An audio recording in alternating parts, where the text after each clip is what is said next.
Hi, my name is Naomi. I'm 31 years old and I've never had a boyfriend. You don't find that suspicious?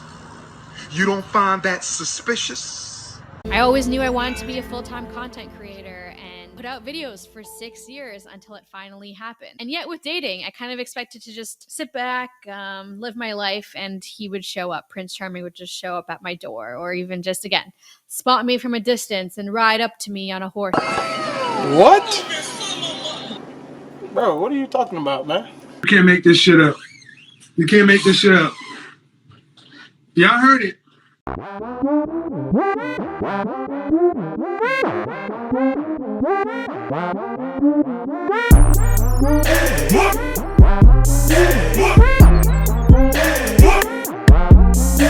What's going on YouTube? Is your boy Ron back with another video. If you're new to the platform, welcome to the tribe. By the end of this video, I hope you subscribe. Got a video for you today by Manosphere Highlights Daily, and the reason why I wanted to cover this is because I remember recently and other times on this channel, I've come across and reacted to a lot of women saying that men of a certain age that are childless, they see those men as red flags, which is some of the most ridiculous shit that I ever heard of, especially when you really listen to other women's requirements of men. But the reason why I wanted to react to this is basically the same thing except the other gender, and I find it very intriguing that women don't see other women, such as this woman here in this video, not being a red flag. However, men, we definitely do, and you're going to see why here shortly. So without further ado, let's go ahead and jump into it. Hi, my name is Naomi. I'm 31 years old and I've never had a boyfriend. I've never been in a relationship, had a situationship, been in a talking phase. I don't even remember the last time I had a crush, to be honest. And for the longest time, I was so ashamed of this fact. I was so scared of what others thought of me and how they would judge me and think that there's something wrong with me or that I'm a weirdo or a freak, but none of that is true. And there are And I think a lot of the stuff that you just said isn't true either. Ma'am, you're 31 and you never had a situation. So you expect me to believe that you're a virgin?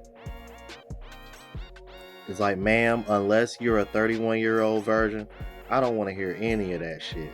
That's a bunch of bullshit. Stop the cap. Let's keep it moving.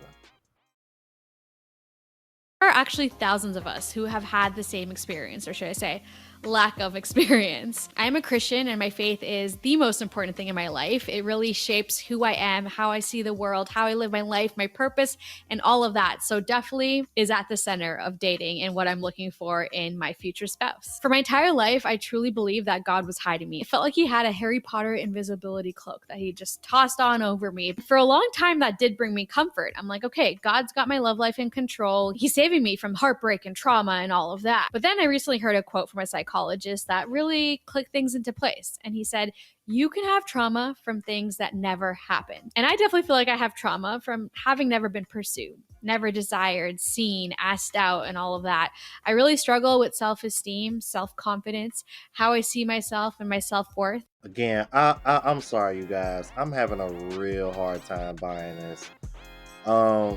You know what? Let me know in the comments. I want to know, on a scale of 1 to 10, what would y'all rate her? Because I find it a little bit... men aren't approaching you? Seriously? I don't think she's like drop dead gorgeous or anything. But you would think she would be getting approached just off of the way she looked, wouldn't you think? I don't know, man. Something's a bit off, man. Maybe it's the way she carries herself, how she talks to people. I don't know if maybe she just comes off like she's a bit, you know how some people can stray away from certain people that come off like they a little bit too, you know, some people like to use the term uppity or somewhat, or maybe you're just so religious that it's kind of repelling of people away from you. That could be a thing too, because you know some people are more religious than others, and you know some people that are so into their faith, sometimes it could be a mismatch when you're with somebody who might believe in the same thing, but they're not exactly in the faith 100% the same way you are. That could be another reason why too. Because I certainly don't think it's looks that's stopping her from getting approached. That don't seem it to me, but let's continue. And let me show you a classic clip that sums this all up. Well, see, one of the problems here is that the good guys that didn't go through menopause, and they may have. Oh yeah. They may have, but they made it or through. maybe they did, but maybe they were too smart to just give up on things and get themselves a fast car and a young woman. Yeah, you guys are taken. So what remains are all the ones that nobody else wants. Oops. Okay, we have to stop right here. Okay. Yeah, and when you switch the genders, sweetheart, you need to throw yourself in that bag too. For y'all that don't know, this is a former supermodel who had her pick of the litter back in the day, and now she's frustrated because she's in her 50s and 60s, single, and don't nobody want her ass, and she's not getting the attention that she used to get when she was in her 20s.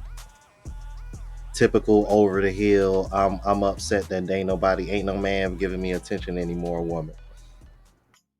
Like I mentioned, I grew up in Toronto, well, the outskirts of Toronto in a little suburb, and it never felt like home, which is why I never really was intentional about dating there, because I'm like, I don't want to date a Toronto man. I don't even want to live here. But then when I came to my dream city of Los Angeles and decided to be more quote unquote intentional with dating, I found myself struggling. Classic roadmap here. Not seriously dating in her prime years, during high school and college, when she was in the best position to date. Instead, she was only interested in the Toronto chat. The rest of the men in Toronto were invisible to her. Then she moves to her dream city, Los Angeles, which says a lot about her aspirations and the type of lifestyle she's seeking. Now she turns on the intentional dating button and struggles to find success. I wonder why. Then I was here in LA, and it's been kind of shit since. But I guess they've all been kind of shit. Especially in LA. I think the other states are probably fine, but... What's wrong with LA men? Because I've only dated I women. think they're the prize. I'm hella straight. Men aren't the prize? Well, like, we gotta humble ourselves. Yeah, because when they go to cities like that, y'all know why they're going there. They're looking for a man with a particular income. Let's be honest. That's why she went to LA, and I wanted to be this and I wanted to be that, and yeah. Now we're starting to understand why you're 31, single, and you never had a boyfriend. And I don't give a damn what she said about no situationships and all that. I'm like, bruh, I highly doubt this woman is a virgin. Judging by the way come on, man, let's stop it, okay? And this is just another example of how women tell on themselves, because it's no secret, and this has been said on many channels, that most men are invisible to women. I guarantee you she probably had her pick of the litter in Canada, but the men that, just like that model that wanted her, she didn't want them. And then when she goes to LA, she gets humbled because all the men that she wants, they got all the options, and you're not the first option. That's pretty much what it comes down to. That's what I think has happened to her. Again, a side effect of that low self-esteem is that I cannot even make eye contact with men. I see a cute guy, I'm immediately like eyes to the floor. And I'm learning that like guys need girls to drop the handkerchief, I still don't know how to say that word, because they too are afraid of rejection. My friends have even pointed out that when we're in group conversations and a cute guy comes in, I kind of turn into that Homer Simpson meme where I'm like disappearing into the bushes. I become a shell of a human being. I'm not my normal like outgoing and bubbly and funny self. And one thing I learned through the mindset coach that I'm seeing is that it comes from a limiting belief that I'm ugly and I am unworthy, like to talk to a cute guy. Yeah. Again, I told you, trauma from things that didn't happen. Trauma from never having been in a relationship. Even older women way past the post-war cling to these unrealistic standards. California is very flaky. It's not like the Midwest, you guys. They don't want to date. I don't know what they want.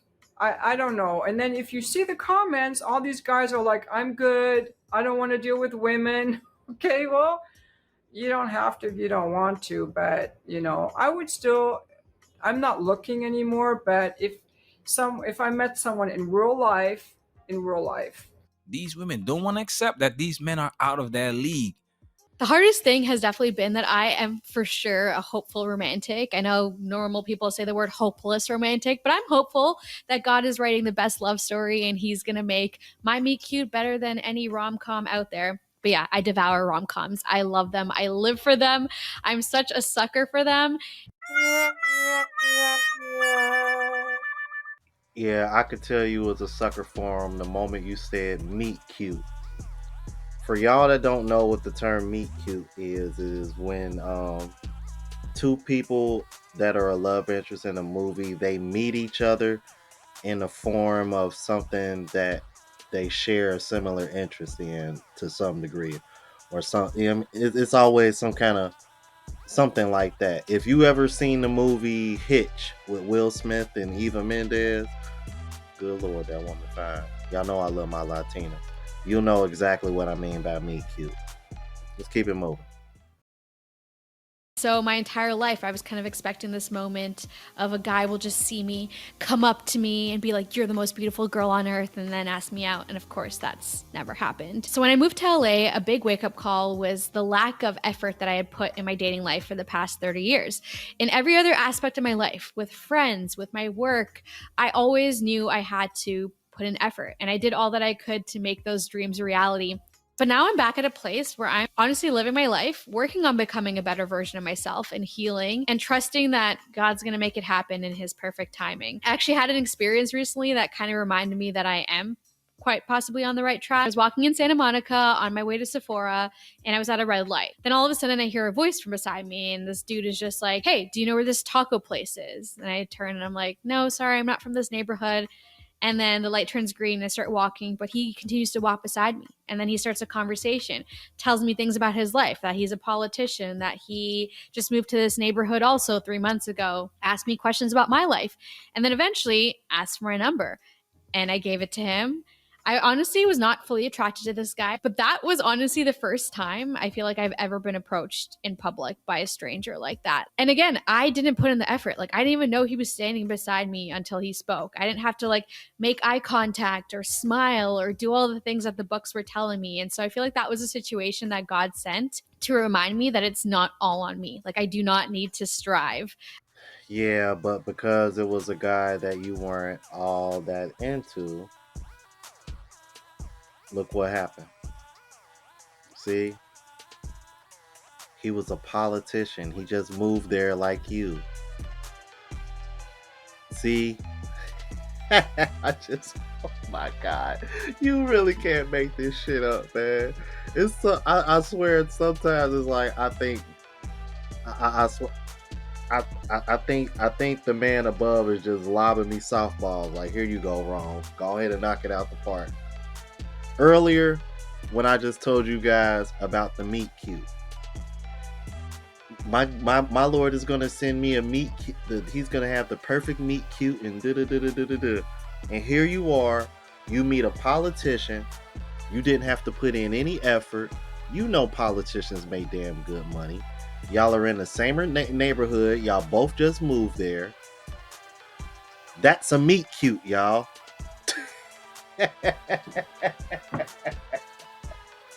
Damn. So even when God does bless you with what you want and what you ask for, it still ain't enough. Fuck out of here, man. Yo, I'm gonna leave the link to this so y'all can check this out for yourself. Shout out to Manosphere Highlights Daily, man, and please let me know what y'all thought about this. All right. If you're new to the platform, please subscribe. OGs, I appreciate the love and support. Make sure y'all hit that bell notification. That way y'all know when I'm uploading. Hit the like button because it helps with the algorithm and helps me reach a broader audience. Also, look out for the travel blog channel, Unplugged Traveler. Link is in the description. Until the next video, y'all. Deuces.